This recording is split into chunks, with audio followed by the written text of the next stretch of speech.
Nagsalita ang Diyos sa kanya, Hosea 6:3. At ating kilalanin, tayo'y magpatuloy upang makilala ang Panginoon. Kaya, konektado po ito. Yung kay Pastor Ayo, and then itong kay Ate Oklet, konektado po yan. Ang intensyon ng Diyos sa inyo, marating ninyo ang antas ng pagkakilala.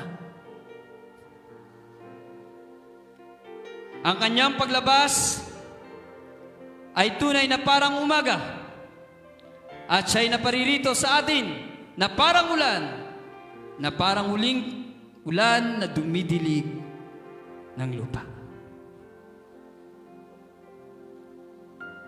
Tayo bilang naiwan ho ng Pastor Boy, ng Ate Oklet, wala tayong ibang gagawin kundi tayo magpatuloy. Ang tipan na ito ng Diyos ay magpapatuloy.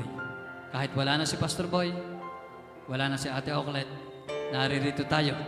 Wala tayong ibang gagawin kundi tayo magpatuloy sa ating Panginoon. Purihin ang Panginoon. Hallelujah! Hallelujah! Hallelujah! Kaya nais ko pong awitin sa inyo. Kapatid, magpatuloy ka.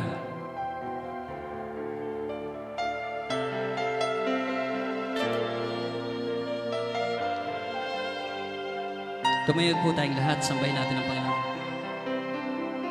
Panginoon, dakila ka, papupurihan ka, magpakailan paman. Samahan mo ako, O Diyos, saan man ako pumaroon.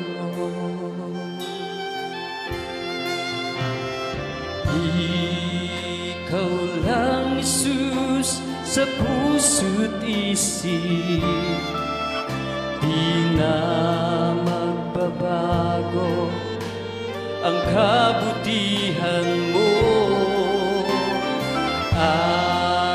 Aawitan ka ng bagong awit.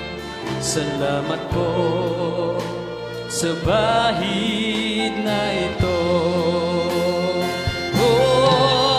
Tinubos ako sa sanlibutan, inilayo, binukod ako sa masasama. Magtiis hanggang wakas ay maliligtas. O kapatid, magpatuloy ka. Minsan pa,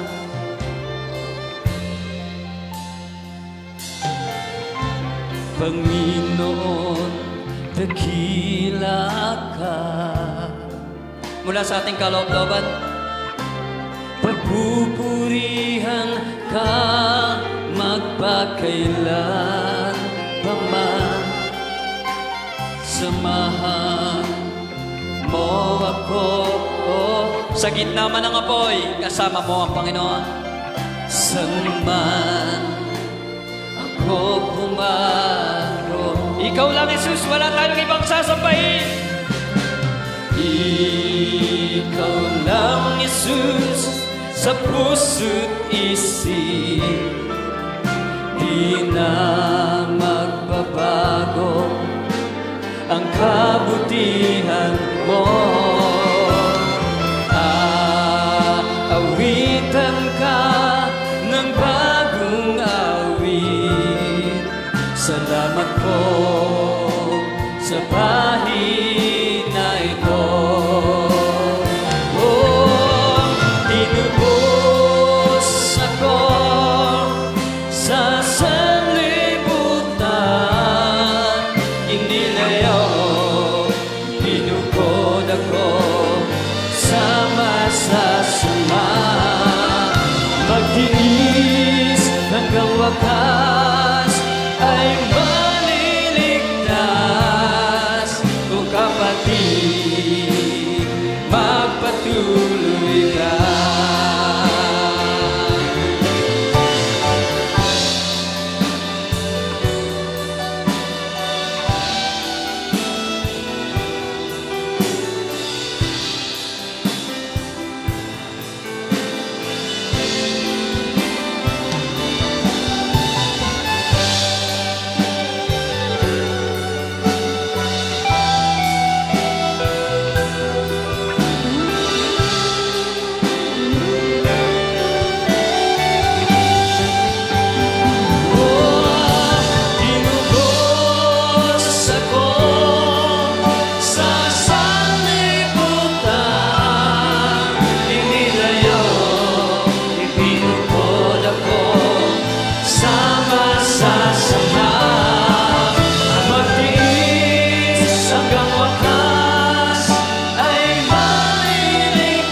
Ikaw lang, Jesus, sa puso't isip, di na magbabago ang kabutihan mo. Awitan ka ng bagong awit. Salamat po sa bahid na ito. Salamat po sa bahid na ito. Kung kapatid, magpatuloy ka. Amen. O kapatid, magpatuloy po tayo sa Panginoon. Wala po tayong ibang gagawin. Ingatan ang tipan na itinipan kay Pastor Boy na ipinagpatuloy po ng kanyang kapatid na babae at ngayon po sa buhay ng bawat isa sa atin. To God be all the glory.